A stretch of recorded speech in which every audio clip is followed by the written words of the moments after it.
bino place surtout bozali bolemba te botia makasi na bino tata nzambe akobosana na bino te oyo eza mboka oyo nzambe ye moko avandi bato bamona ete me le soeur préfère évoquer nzambe ya mpungu mpe moto azwi kimia kimbangu mpe mama kipavita mpe apesi mpe souverain non kimbangu fula mwana nanu aza mpe te me moto azobika c'est la même chose kimbangu na nzambe ya mpungu eza eloko moko mpona kopesa bino précision mpo koyebaka nzambe ya mpungu ye wana kimbangu te molimo mosato akomi kimbangu neni oui molimo mosato mpe aza na kombo na ye comme dieu le fils mpe aza mpe na kombo na ye wana tobengi jésus christ nde mama kipavita oui na kala biso nyonso tu toyebi tobandaki koevoke bakoko na biso tobandaki koevoke nzambe na kombo ya nzambe ya mpungu nzambe tulendo po biso ava meme mondela ya toyebaki nzambe tobandaki koevoke ye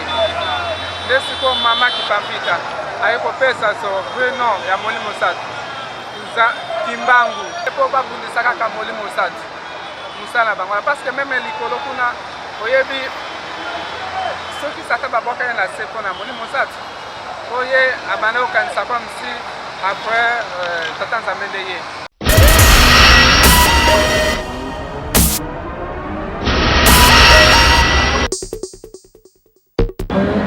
bonjour komonanga papa Thomas Wodi naza mwana kimbangu nasepeli makasi lokola kobengisi ngai mpo tosolola topartage makambo etali papa Simon Kimbangu po mituna eza ebele bamosusu bobenga ye nzambe bamosusu aza mpona bato mwindo makambo eza mituna eza ebele yango lokola nzambe apesi biso mwa tali lokola kosolola nde tobeta mwa lisolo ya tata Kimbangu makambo eza ebele soki moto aza na motuna aza na tali oyo bandeko na mituna na ye eloko na koloba eza boye nzambe oyo asalaki moto na lolenge na ye na lolenge na bango image na bango mpe na ressemblance na bango aza moto mwingi nzambe moko aza moto mwingi moto yango asala na image na ye mpe na ressemblance na ye mpe moto mwingi ada likambo ebandi wana ada yango mpe nzambe akela ye likolo te ada koko na biso aza moto mwingi précisement aza congolais nde sikoyo bato ba mituna ebele boni biso bato mwindo boyeboye wi soki biso bato mwindo ti lelo meme etonga ya pamba tosalaka te meme mitige koto tosalaka te meme bik kaka tosalaka te po deja biso nde tosala lisumu koko na biso adamu tosala lisumu nde asala mpe lisumu wana atikala kosenga mpe olimbisi te panzambe aloba mwasi opesa ngai nde siko tata nzambe apesa bénédiction yango wana me na bolingo na bango banzambe bazongeli biso lisusu mpona torécupere biso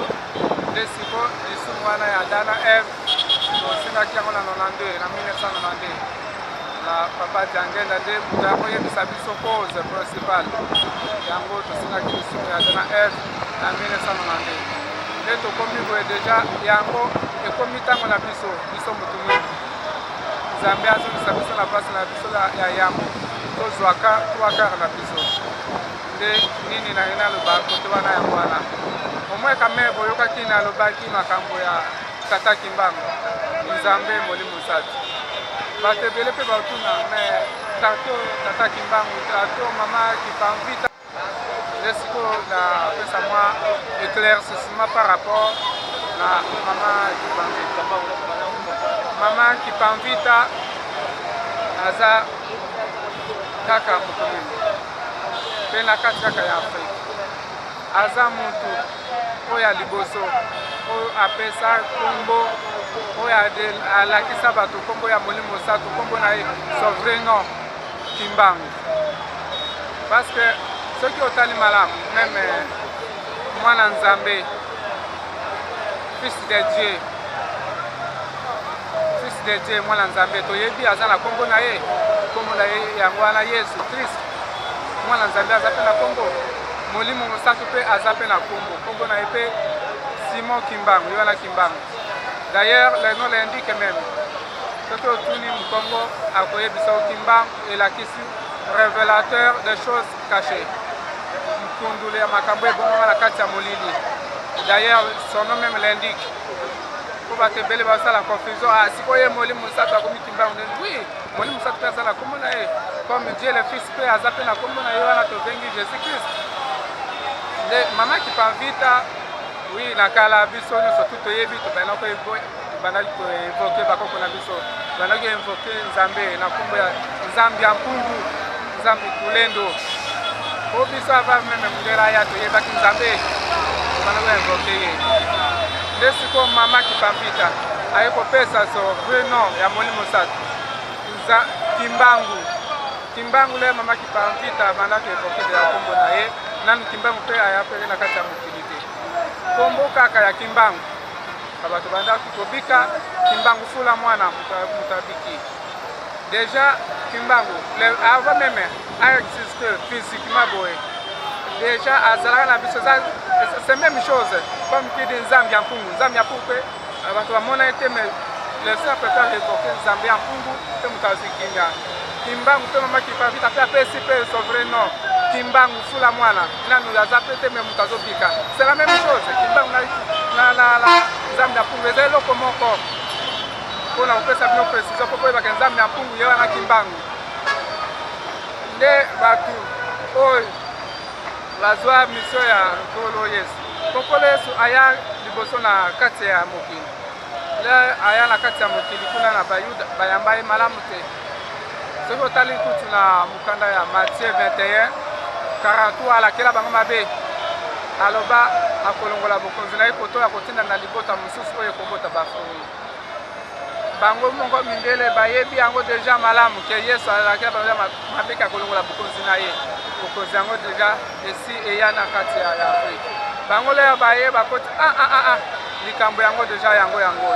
nde sikoyo imagine basali ya Nzambe baprêtre tout ça oyo bayaki mpona koteya biso likambo ya Nzambe ya Nkolo Yesu baevangelize yango. Mais comment imagine bazwaki ta bino basali ya Nzambe boboma mutu na mwana na mokongo. Imagine ça po bango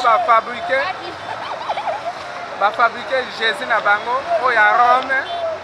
oyo baya kokosa biso tout ça oyo bafabrikaki batiki babomi na badisciple ya Nkolo Yesu na modele balingaki bafabrike na makambo na bango bamemela biso Jésus moko importe eza réalité. Yango bakuti mama wana azopesa mpe message mpenza vrai non mpe non awa soki totiki ye boye bato oyo bakokomprendre nde batumbaki eme likambo ya Nzambe ezalaka makasi ti Kimbangu ye moko mpe aye kobotamela biso na 1887 na kati ya Congo na Congo central précisément na Nkamba. Nde lera ye ekomi mpe ntango asala mosala na ye. Nde makambo ya mosala ya tata Molimo Mosato akomi akiti na kati ya mokili azongeli moto mwendo azongisa biso na place ya biso ya liboso mpo moto ya liboso Nzambe asala na mokili aza moto mwendo mpo Nzambe asala. Nde natindi Moïse mpo ayebi biso toza batesi ye moko Molimo Mosato avandi na biso mokokisi ya bilaka oyo Nkolo esalaka kaka na kotindela bino na kosenga epa tata atindela bino mosusu akozala na bino libela na libela yeyo tata Kimbangu toza na ye. Ye wana tomoni bobengi papa Kimbangu oyo aliputa oyo alata liputa mpe ye wana kaka ye moko wana papa Jangeda puti eza kaka motu moko. Lelo tobengi tata Simon Kimbangu Kiangani abamosusu bakoloba sikoyo boyebi nde nini kaka ye wana tata Kimbangu Kiangani ye wana tata Jangeda eza ye moko papa Kimbangu aloba yango ava meme abala na 1910 deja aloba akobotama lisusu na 1918 yango wana abota mwana na ye ya suka papa nde abota tata Molimo Mosato papa Jangela Buntima Joseph ye wana ye moko tata Kimbangu mpe leo mpe tata Jangela ayebali mokili mobimba boyebi ye na nsala amema mosala ya tata na ye ava kufa lisusu na Lubumbashi alobi lisusu akobotama lisusu na Nkamba akokufa na 15 heures mpe akobotama tusa apesa précision ndenge apesa mpe même jour akufa nde tata Kimbangu Kiangani toza na ye lelo abotama baza kaka motu moko bazochange nde enveloppe mpo Nzambe aza na pouvoir ya kosala incarnation mpe réincarnation pouvoir wana moto akopekisa ye yango te mpo aza na biso libela na libela azochange ka ba enveloppe soki tata kimbango ya boyebi alipona kozwi tata jangela kozwi tata kimbango kyanga libazaka motu moko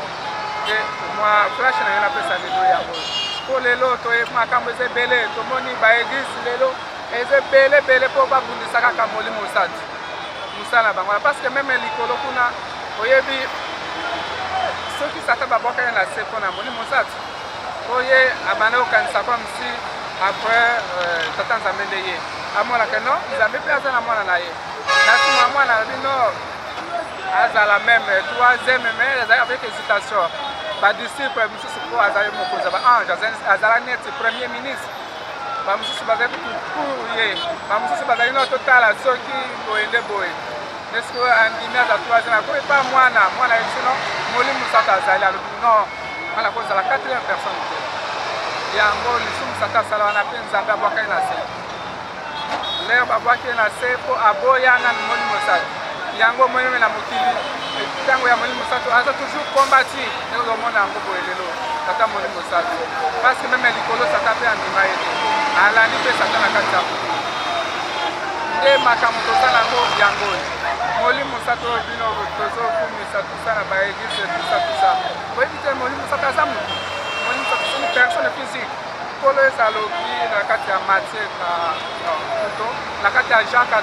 15 16 à 17 alobi akotinda mosungi mosusu akosala bino quelqu'un d'autre consolateur otali su malamu meme na kati ya Jean 16 obandi na 12 ti na 15 omonaka yesu alobi ntango soki ayebisi bino bokosupporte yango boporte yango te lero moko ye molimo mosantu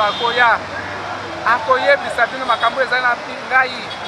okotanga bokomprendre molimo mosantu sike personne physique nde toza na ye lelo tata kimbangu aza na processus ya kozongisa motu mingi na esika na ye tosepela biso motu mingi eza ntango na biso lelo ekomi motu kwa te ifo azwa français tout ça po te nzambe mokolo ezali bokotuna ngana koyebisa bino lange nini ebanda olobama ava nanu bakabula balange na koyebisa bino yango mpe makambo te meme bato oyo bamata wana nyonso tu baseke nyonso eza na kati ya kongo soki nzambe abanda opesa biso ta abanda opesa bino mwa likambo na soki moto aza na motuna makambo etali biso motu mwendo na koyebisa bino toluka nzambe toza na nzambe biso bakongolais toza na nzambe totika moto akokende kuna aki ozwa mwa majibu etisa kota kobundisa molimo mosantu molimo mosantu nzambe soki asali echange nango te yo soki osali butiki na yo mpona koloba kombo ya kimba kozwa kwanga na ye bakokomi na se tika bana nzambe elakisa bango nzela ya solo bien ke nakoloba na ye sata mpe akreye baeglise na ye mpona kobundisa kaka nzambe toyebi yango eza eloko akokosana te me nzambe aza kaka nzambe nde napesi bino nyonso bambote makambo eza ebele tobanda ozosolola jour au jour soki makambo ezali motuna ezali etali tata kimbangu nakoyebisa bino po nyonso tu toza na yango seke nyonso tu eza na kati ya kongo po makambo baseke makambo ebombami mpenza na kati ya biso bakongolais eza mpona mokili bato nyonso mbote balandi nyonso mpenza na souhaite bino mokolo malamu mpe tokosola mpona mokolo mosusu malamu neti bapapa michel motangi boye bamama wana soki baosoutenir ke likambo ekende mosika na mokili mobimba nzambe akobakisela bango 1 plus makambo ya nzambe kozala na soni te kaka ozomona lelo des fois eza mpona boye mais nzambe azala na ye bongo aserevelaka epa moto alingi mpo moto azwa ta na ye aporte message ya boye mosusu motu balingaka kosati yango ata kosati yango te mpe soki moto azwi ye la azwi ta na ye mwa mwaye na ye mpona likambo ekende lisusu mosika nzambe akobosa na ye te bien ke likambo ya nzambe bato ebele balingaka yango te bayokaka neti mpo misoni mpo nzela ya nzambe eza neti nzela moko ya kaka ya pasi tusa mais sinon yango wana nde efutaka vraiment na souhaite bino mbote mpe nzambe aza na bino place nyonso tu bozali bolemba te botia makasi na bino tata nzambe akobosana na bino te oyo eza mboka oyo nzambe ye moko avandi nzambe akobosana na bino te bozala vraiment bolemba te soki eloko okomprendre yango te kotuna eza mabe te bokotuna mituna ebele aosepela soki bokosepela napesa bino nimero na ngai ya telefone mpo bokoza mpe na posa botuna mpe likambo fumela ndenge ya prite nimero na ngai eza boye naza a na congo nimero eza plus 243 82 30 88 500